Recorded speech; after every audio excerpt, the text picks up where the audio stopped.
Gonzalo Prieto y esto es el podcast de Geografía Infinita.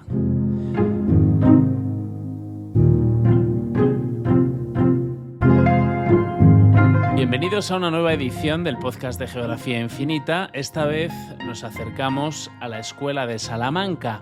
Recientemente el Papa León XIV visitaba España en su viaje apostólico de junio de 2026. Una de sus paradas le llevó al Congreso de los Diputados, la sede de la soberanía nacional española. Allí, delante de los diputados y senadores, en un discurso plagado de mensajes en clave moral, se refería a la Escuela de Salamanca y lo hacía en los términos de un gran precedente, el primero para la definición de los derechos humanos. Por eso, al hablar hoy de la persona humana, esta memoria conduce naturalmente a Salamanca y al pensamiento que allí maduró. La presencia simbólica en esta sala de los reyes Isabel y Fernando remite a aquel momento en que España quedó situada ante responsabilidades históricas de alcance universal. Pocos años después, Salamanca habría de asumir con singular lucidez la reflexión moral y jurídica que ese escenario reclamaba. En aquella sede universitaria, hace 500 años, cuando se abrían mundos nuevos y posibilidades inmensas en las relaciones entre los pueblos, algunos maestros comprendieron que la razón no podía ser invocada para revestir de legitimidad cuanto la fuerza o el interés presentaban como conveniente. Introdujeron así en el discernimiento histórico la pregunta por el valor irreductible de todo ser humano y los límites morales del poder. Pero, ¿qué fue realmente la Escuela de Salamanca? ¿Por qué sigue despertando interés 500 años después? ¿Y hasta qué punto es cierto que allí nacieron conceptos que todavía hoy organizan nuestra forma de entender el mundo? Para responder a estas preguntas vamos a viajar un momento hasta 1539. Nos vamos a Salamanca, uno de los grandes centros por entonces del saber de la Europa de la época.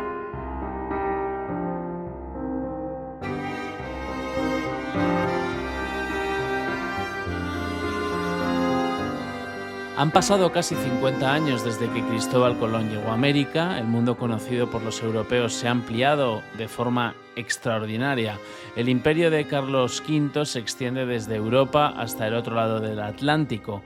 Desde Sevilla llegan noticias de nuevas ciudades, de expediciones que recorren territorios inmensos y de barcos cargados de plata procedente de las minas americanas. En una de las aulas de la Universidad de Salamanca, Francisco de Vitoria, fraile dominico y profesor de teología, se dispone a impartir una de sus célebres lecciones.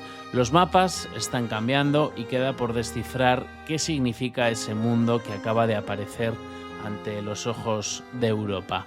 Han aparecido continentes desconocidos para los europeos, pueblos con lenguas y costumbres completamente distintas, nuevas rutas comerciales y una riqueza inmensa que comienza a llegar desde el otro lado del Atlántico. El descubrimiento de América fue una revolución intelectual. De repente aparecen una serie de preguntas para las que nadie entonces tenía respuesta. ¿Puede un emperador reclamar como propios territorios habitados por otros pueblos? ¿Tienen los indígenas los mismos derechos que cualquier cristiano? ¿Existe alguna ley capaz de poner límites al poder cuando un imperio se expande por continentes enteros? Aquellas preguntas, planteadas hace casi 5 siglos en las aulas de Salamanca, marcarían el nacimiento de una de las corrientes intelectuales más influyentes de la historia de España, la conocida como Escuela de Salamanca.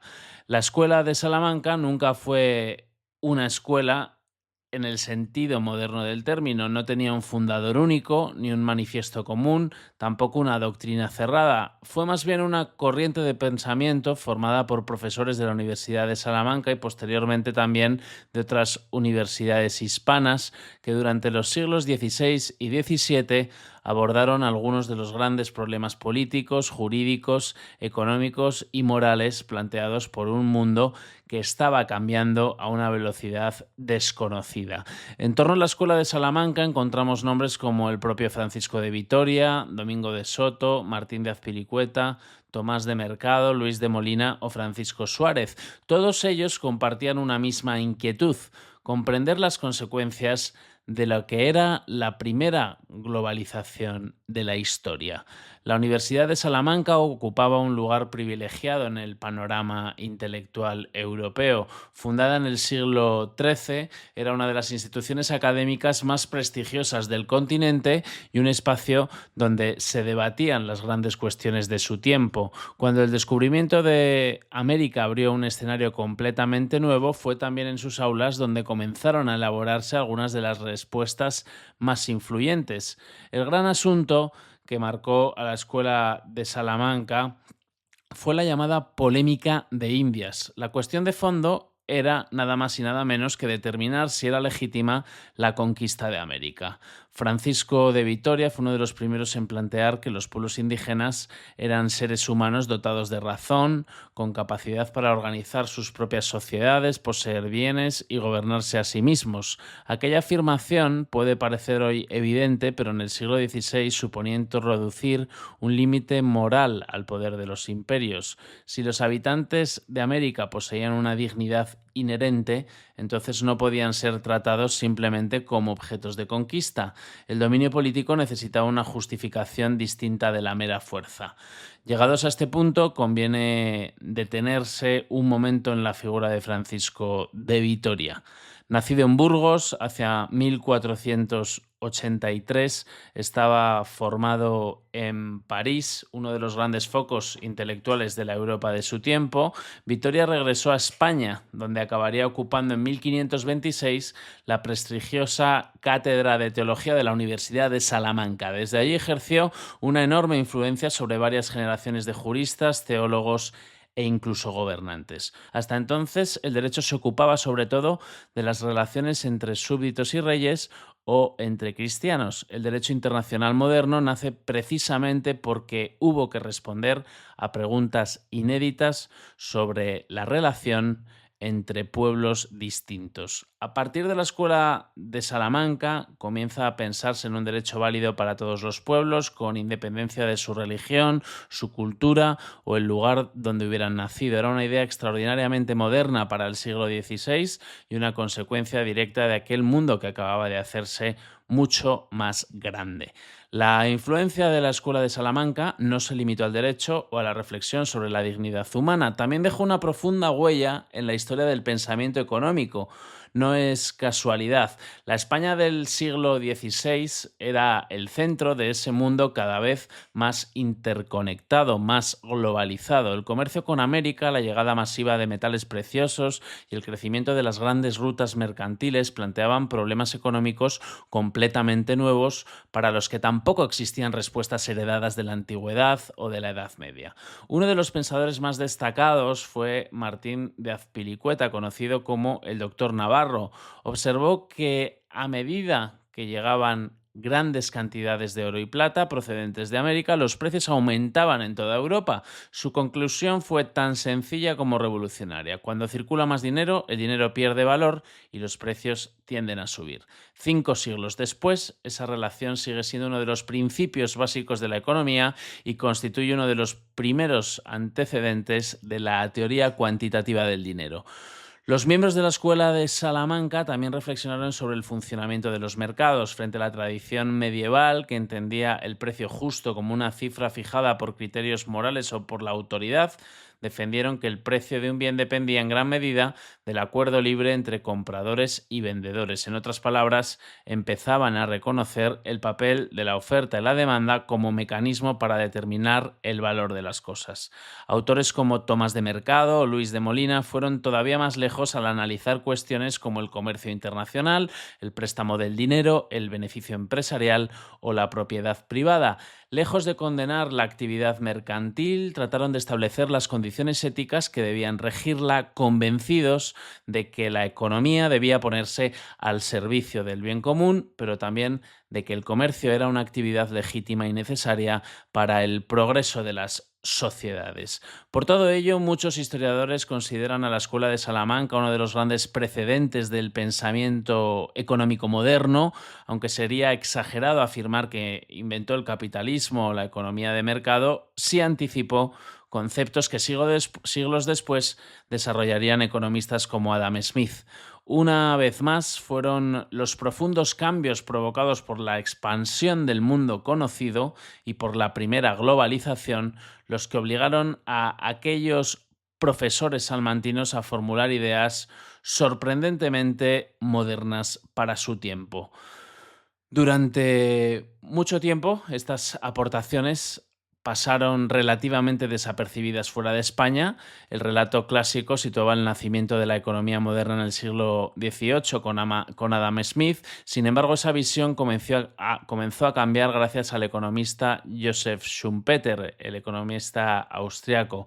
En su monumental Historia del análisis económico, publicada en 1954, reivindicó a los maestros de Salamanca como auténticos pioneros del pensamiento económico moderno. Quizá al terminar este recorrido merezca la pena regresar por un instante a aquella aula de la Universidad de Salamanca. A Francisco de Vitoria nunca le acompañó la sensación de estar escribiendo un capítulo decisivo de la historia. Era un profesor rodeado de estudiantes, tratando de responder a preguntas que el mundo acababa de plantear. No sabía que sus reflexiones sobre la dignidad de los pueblos indígenas, sobre los límites del poder, sobre el derecho entre las naciones o sobre la necesidad de unas reglas comunes para un mundo cada vez más conectado, terminarían influyendo en generaciones de juristas, filósofos y economistas. Pero desde aquellas aulas castellanas, él y otros maestros de la Escuela de Salamanca hicieron algo extraordinario. Comprendieron que cuando el mundo cambia, también deben cambiar las ideas con las que intentamos comprenderlo. Quizá por eso, casi 5 siglos después, el Papa León XIV quiso recordar a la Escuela de Salamanca en el Congreso de los Diputados.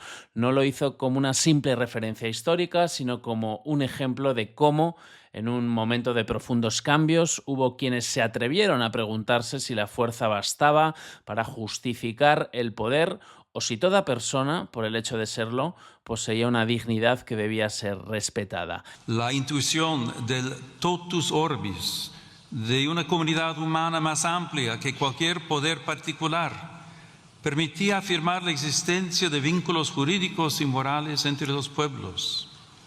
Desde España, la reflexión de la Escuela de Salamanca y de manera particular Fray Francisco de Vitoria, junto con otros dominicos jesuitas, contribuyó a formar una conciencia jurídica y moral capaz de recordar que la autoridad lleva siempre consigo una responsabilidad y que todo ser humano debe ser reconocido como sujeto de derechos y deberes.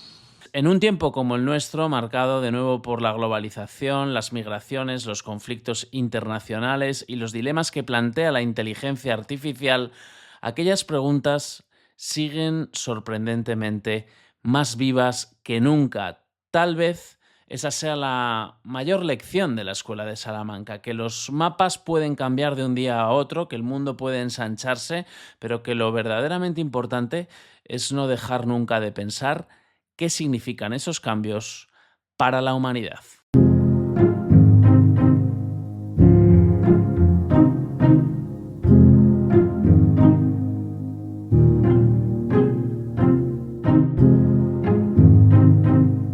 Hasta aquí este nuevo episodio del podcast de Geografía Infinita. Volvemos muy pronto. Adiós.